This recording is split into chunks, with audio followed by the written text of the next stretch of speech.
You may have thought it happened a while ago, but it was made official today as Ronaldinho retires. What? From professional football. What a player he was. So, of course, winning the Ballon d'Or in 2005. A key figure in 2002 when Brazil won the World Cup. Twice FIFA World Player of the Year. Won the Champions League, won the Copa Live, won the Serie A as well. He was special.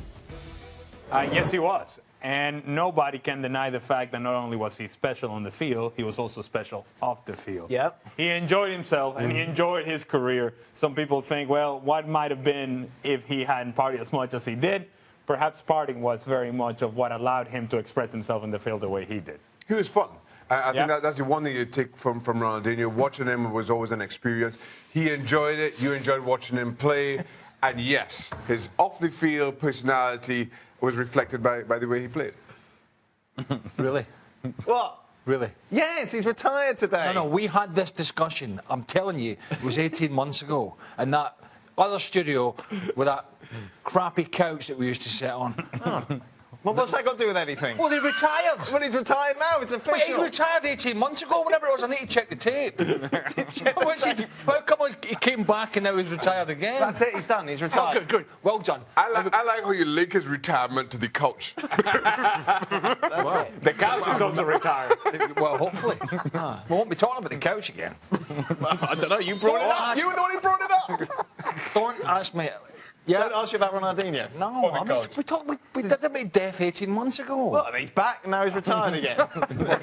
Wish him luck. Best of luck, Ronald.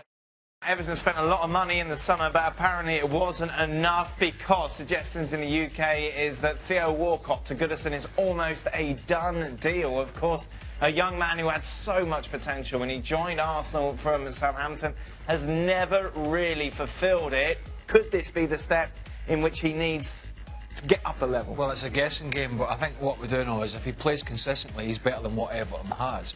And the other side of the coin is, this is the guy that just needs to get away from Arsenal because he's trousered an awful lot of money in new contracts for, let's be honest, in recent years not doing a lot. So he needs to move, and Sam Allardyce needs the players. Yep. Is it good for Everton? I think so. He brings pace, which they can, if utilised properly, gives them a different weapon. I still don't think Theo Walcott is any good through the middle. If Sam Allardyce is using him correctly, yes, it's a benefit. 28 years old is Theo Walcott nowadays. He's no longer a kid. It's no longer about potentials. Now it has to become a reality. He needs a change. He needs this moment to become what people have expected him to become. The time is now. History was made in England in the Leicester game where a goal was given offside. VAR, though, overturned it. It's never happened before Leicester going on to beat Fleetwood. Of course, VAR expected to be introduced in the Premier League next year. Already this campaign, though, used in the Bundesliga. However, the players don't seem to like it. According to a kicker survey, when asked whether or not it should be eliminated, 47% said yeah, 42% said nine, and 11 said they don't know. Raf, why don't they like it? What's wrong with it? What is don't know in German, I'm wondering. But, I wonder who could tell us that. But the reason why they don't like it, I think, is because of the way it's been implemented. It's not that it doesn't get the right decisions, because it does. You look at the numbers, you look at the amount of time it's been used, and more often than not, they get it right. And of course, serious miscarriages of football justice have been averted. But at what price? The flow of the game has been disrupted too many times. Too many times players have celebrated, the crowd is celebrating. Suddenly, a minute later, someone has found something in the build-up 200 seconds before goal disallowed. No communication between VAR and the referee that's transparent. You don't know what they're talking about. You don't know why they're making a decision. You don't know why VAR sometimes doesn't get involved. And the spectacle of a referee second-guessing himself, using the monitor quite frequently, far too frequently, to actually look at decisions. So he blows for the penalty, then goes over, then looks at it again, then comes back, thinks, okay, I'm going to let it stand. On another occasion, he takes it back. So it's not that the idea is being rejected. It's the way it's been done. And I think a lot of teething problems that weren't anticipated and a lot of technological issues, for example, we still don't have calibrated offside lines. So one of the most simplest things that should have been sorted out, because of a technological glitch in the Bundesliga, we haven't seen that. And then we're left with all the subjective decisions and stuff not being implemented properly. It sounds like you're part of the 47%. No, I'm actually for it. But I'm no longer supporting it unless they get the implementation right. I mean, it's been such a mess, and they changed their own sort of rules of engagement a couple of times, saying the referee should go over when he's not sure, to saying, no, he should definitely not go over to when he's not sure, to saying he should use it really sparsely. And, you know, everyone's really confused, and it's taken away more than we've gained. And I think, in a way, what it's shown so far is that people rather live with the odd mistake than with a constant sort of disruption and losing sort of the immediacy of a goal and of a penalty. It's been more painful than anticipated. It's a euphoria aspect. It's like Ali when playing up front, scoring a goal, and runs away. I didn't have nothing. For 3 or 4 seconds or whatever it is, he's thinking, is that going to be chopped off? On the other side of the coin, ball gets played through, referee's assistant flag goes up for offside. 3 or 4 defenders switch off because the flag's gone up. Guy sticks it in the net when a defender may have been able to get back in and made a challenge. They review it and actually it was onside. So there are lots of different facets that are going to be frustrating. This is it. The big complaint in England today from those who were disappointed with the performance of VAR was it took a minute 44. I thought it was a minute 9. I mean, minute 44 is what I read. It's an imperfect system. Well, why bring it up? Well, I read it was a minute 9. Okay. You've just argued that for 35 seconds.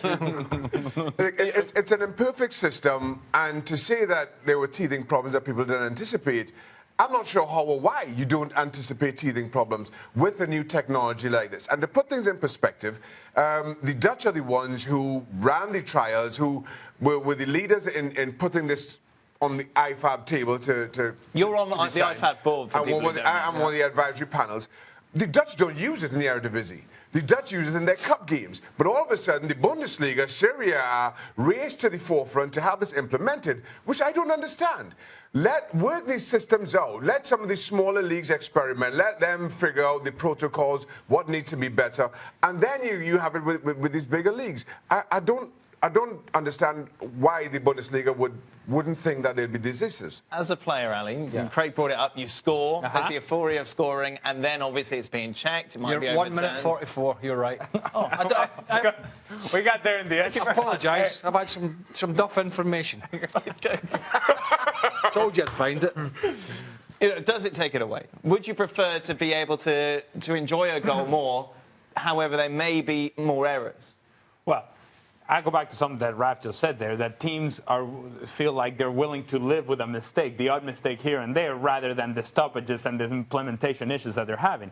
That's all fine and well until that odd mistake affects you personally and affects your team. And at that point, you're going to be yelling, hold on a second, we want VAR. We want this to be looked at.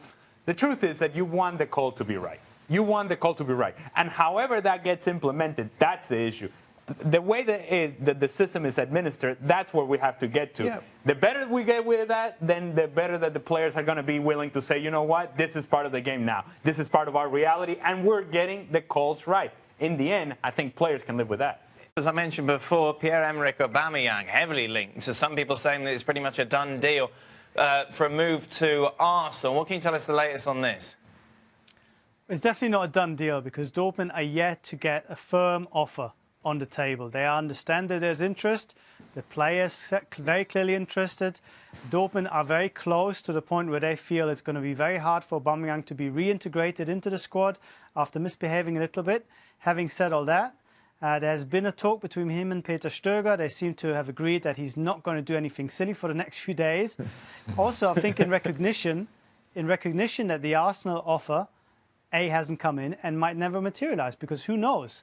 If Arsenal get Mkhitaryan, if Arsenal get Malcolm, maybe they don't need Aubameyang. So I think at the moment it's a waiting game. Dortmund are seeing what Arsenal will do, and I think they're in two minds, because on the one hand it's a great opportunity to cash in on a player that they're a little bit tired of. On the other hand, mid-January is the worst time to be looking for another centre forward. So even with 60 million euros, what are Dortmund going to do with it? So I think at the moment, I would say this is more unlikely to go through than likely, because we're Dortmund are in this. How likely is it that he'd be a success at Arsenal, Raf?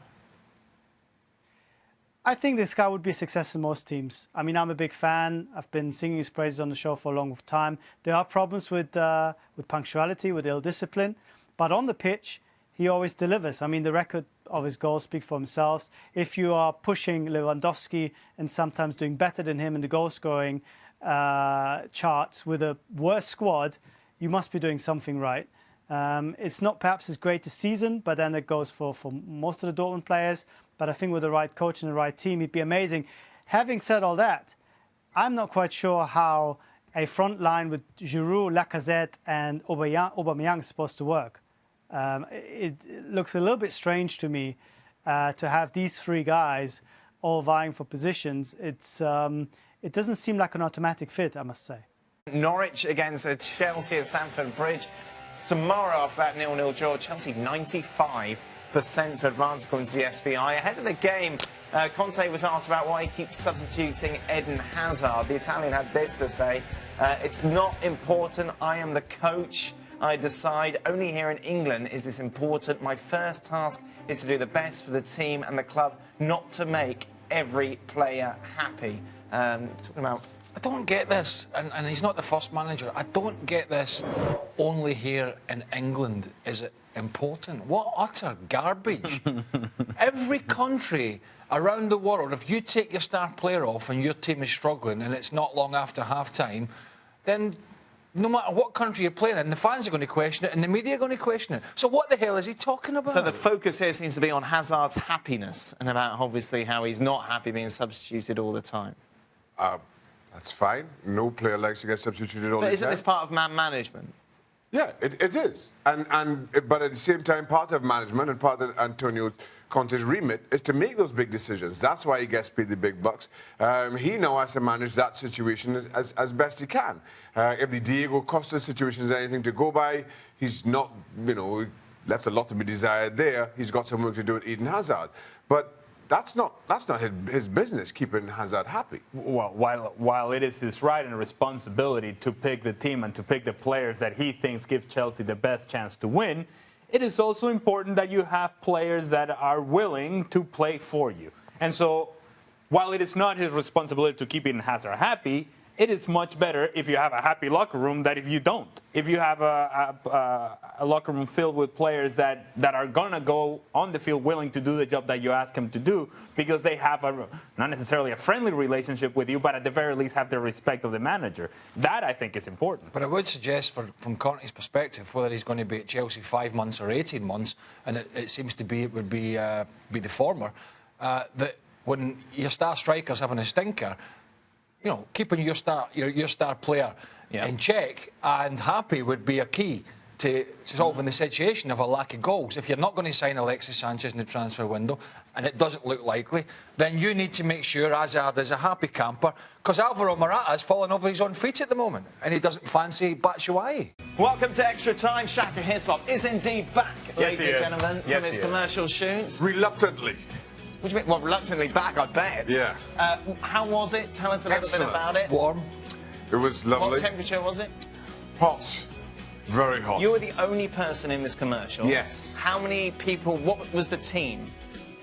It's only one person. No, but the crew all around it. Oh, Cameras. Uninteresting question. Well, you ask an interesting question then. Well, there you are.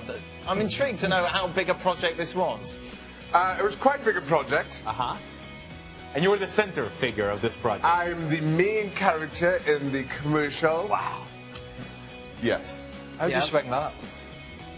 They just contacted me. Just phoned you at home. In New England. Phoned you at home. All of a sudden you got a phone call. I got a message. I got a text message asking if I would be available and willing to speak with the representatives. All the people in the world. How'd you get it? It's a legend in Trinidad and Tobago. Oh, so oh yeah. People have my number. It's not like they just picked a random number. Just type in any 10 digits there. It leads us to our first tweet. When is ESPN FC doing a show on the road in the Caribbean? Don't let Shaka have all the fun, guys. Good question. Oh, we've done. Good question, Stephanie. We do that in a heartbeat. There is Look out! Shaka is on TV Productions. Listen, there must be a launch for this commercial. Yeah. Was it one you go camera? back for it? If they'll have me, yes. So we could do the show from. I'm just saying. Okay. Well, put it forward. That's up to our bosses. No, that's not up to me. Why are you being hesitant about Yeah. it? Just suggest I'm just saying. it. it's not What up are to you me. hiding? Suggest it to who? What are you hiding? What could possibly go wrong? Suggest it to who is my question. A liquor launch with Craig Burley and Steve Nichol. What? It rains a lot down there, though, doesn't it? That's the thing you're focusing on? Why don't we go on trips It anymore? rains sometimes. We went Well, on I don't mean that trip. before you came, actually. We went on quite a few trips. Cruises? No. Yeah, we did go on cruises. What happened to the budget? I don't know. Well, you came. We hasn't That put it just on- shows how spent much it on money your you get. salary. Yeah. We do go on the odd one. Cruise ship Craig. Not cruise ship ships. Craig. No. Yeah. There we go. What's biggest, Shaka's love for goalkeepers or Craig's hate for everything? Oh, no question. Wow. I mean, come on, we know that one. Wow. Everything? It's a persona. No, it's just a persona. I love it when he says It's like an that. actor, isn't it? You just turn it on. I love it. He's just there. Just How deep into the day do you stay in character? Listen, have you heard the saying, pot and kettle? Hey, Mr. Happy over here. Yeah. Well, comparatively speaking. God. Stayed out to this one. To be honest with you, I get extremely grumpy this time of year. There's no golf. No golf. Oh yes, because in the summer you're just a ray of sunshine walking the offices. So now. once he's played golf, he's all right. Yeah. Well, not with me. No, playing golf with Craig's all right, yeah. No, no, but when he comes off the course, it's not Oh, as if yeah, well, I mean- he walks in here and goes, "Oh, good." What happens when you do it 6 days a week? Sure. Well, you don't do it 6 days a week. Not 5. Well, then why did you say 6? Show goes out 6 days a week. Yeah, but you're only on it for 5. Yeah. And you're grumpy 7. There you go. In fact, you're only on the show It's 4 all days. subject driven. You're on the show 4 days a week. I'm not. Yes, you are. I'm in on Sundays or Saturday. You're not on the show, are you? We don't have a I'm show still on here. Saturday. I'm still here. I'm still working. Just because you're sat at home in your backside, I'm here working. Right. Driving the train forward. What train? Exactly. Choo-choo! Exactly. Try to steer the ship. Oh, it's It's a a ship ship now. on Sat at home It's a crying ship It's a shipboard train. Sat at Let's home get this right. crying about Real Madrid or whatever, you know what I mean? I'm in here. Rolling my sleeves up. Yeah. Driving the ship train. Yeah. Where are you Sunday night? The ship docks. Yeah. It doesn't even get to Sunday night. It just docks long before you boys come on air. Oh, man. Raphael Honigstein is with us. Hey, Raph! Hey, See, Raph! I can't believe that. What, Raph's here? Making Ralph hang about. Because he's in London, obviously, Yeah. and it's late there. It's But our late. producer wanted his input. Yeah, that's right. Exactly, Ralph. He Blame gets the paid producer. overtime, Ralph. Blame Ralph gets our overtime. producer, right? Should let him go. Man's got a family to go to. Oh yeah, well, maybe he doesn't want to go to them. Just give me a question. Just give me a question. Any question. Any question will do. One question, then you can go. Is a Ralph. contract extension a mistake for United to give Mourinho, or are they happy playing boring football? Oh. I think that's a bit unfair. There aren't that many obvious winners out there. Whether you like his football or not, he gets results. United are in need of big results, and they trust him. So I think it's fair enough. What do you think? Mourinho, contract extension. Well, we're running out of managers that can go around these big clubs. We are. I mean, you might throw Pochettino's hat in the ring. How much longer does he have? Sorry. How much longer does he have on this one? What? What was the answer? Did you give an answer? Oh dear. Man City have won 1 out of their last 3 league games. Is this also the end of an era? The end of an era. Save that for end of the season. End of the season. Barcelona win everything. That's it. So when you're ESPN. sat in London like that, you just got to, Ralph, you just got to get up and go. He's nicer than you, though, isn't he? I'm tempted. I've done that. You know when I used to do it from London before I moved here? So You don't realise you sat here how late it is. You know you're keeping rap from going on right now, Yeah, right? exactly. What are you doing? Shaq, you only just arrived. You just came home. Listen, you're here. Yeah, Yeah, exactly. But you see what they What's that big did brown to you, envelope in Craig. your pocket, Shaq? What, You see what they did to you. What? They made you stay. They made you come to the States and sit there every day. Yes. That was your reward. Yeah. You're free to leave, Ralph. That's it. Raf, you can go. Shaq is gone. We're done. ESPN FC back tomorrow. Espanyol, Barcelona, Atleti Sevilla, in the Copa del Rey, Chelsea, Norwich in the FA Goalkeepers? Cup. Any goalkeepers tomorrow? Snowing tomorrow as well. It's gonna snow We're going to talk tomorrow. about Arsene Wenger. What we're doing, jailing him tomorrow? Alexis Sanchez. 10 p.m. Eastern. We're on a little bit Aubameyang. later. Prime time. Prime time. Huh? ESPN News. More transfer rumours for us to assess, or actually, it's up to Shaka to assess. Give us your hit and miss on these, Shaka. We've got Raja Nainggolan potentially weighing up a move to the Chinese Super League. Oh! I'm going to put that down as a miss for very selfish reasons. I understand it's a lot of money, and I'd be tempted as well. But I'd love to see Nainggolan stay in Europe, play in one of the big leagues. I don't feel there are many better box-to-box midfielders in world football. Don't go out to China, not just yet. Put the contract on ice. That'll please me anyway. They're talking about £10 million a year, and possibly he doesn't have to do it till the summer. Still a miss? Might be a hit for him. I'll miss him. So I'm making a call here. I'm putting it down as a miss. All right, Johnny Evans, will you miss him from West Brom? Alan Pardew said he could well go. Well, you understand, this has been rumoured for quite some time. City just feel they need some kind of competition in centre halves. Johnny Evans has been very good at West Brom since his arrival there. I think Pep Guardiola could make him even better. I'll put that down as a hit. Okay. Alexis Sanchez to Chelsea. Yeah, and this is one, Chelsea, the late bidders or late entrants into this whole saga. I'm going to put this down as a miss just because I think he ends up in the Northwest, one of the two Manchester clubs. Don't get me wrong, I think he'd fit in without question at Chelsea, makes him a whole lot better. I just feel his future lies in the Northwest. Okay, if he does go to Manchester United and if Mkhitaryan goes to Arsenal, would Mata still be in a position to be leaving United even though he wants to stay? You know, I think Mata stays at United, so I'm going to put that down as a miss, I guess, as I don't agree with the statement. I just feel Mata is one of those talents, one of those creative players that Manchester United need. And I know he and Jose Mourinho have a little bit of history dating back to their time together at Chelsea, but he has featured. I'd keep him without question. Again, this is my decision. I'm keeping him at Old Trafford. He's got an option to stay there, actually, or United have an option to keep him. He has been able to negotiate to leave in the summer if he wants to, at the moment, with that unsigned.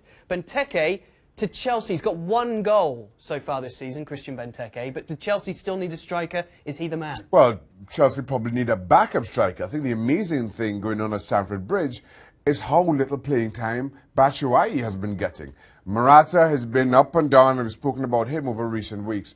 But the just don't have somebody who's going to come in and at least fill that void or give them something else. Just somebody that they can call on, even for some of the cup competitions, which I know they're out of, but may want to call on. Maybe Benteke fills that void. I'm still going to put that down as a miss because I want somebody to come in and challenge my number one a bit more than Benteke's numbers would suggest. Still think Morata would be Chelsea's long-term number one. I don't think Benteke challenges him enough, despite the fact that, yes, they do need somebody to come in as a number two. I'm going to leave that as a miss. Yeah, it might be an expensive option for what they want from him. OK, well, that's Shaka's verdict, and only Johnny Evans appears to be moving at the moment, possibly to Manchester City, possibly to Arsenal. We'll see what happens with all of these as well.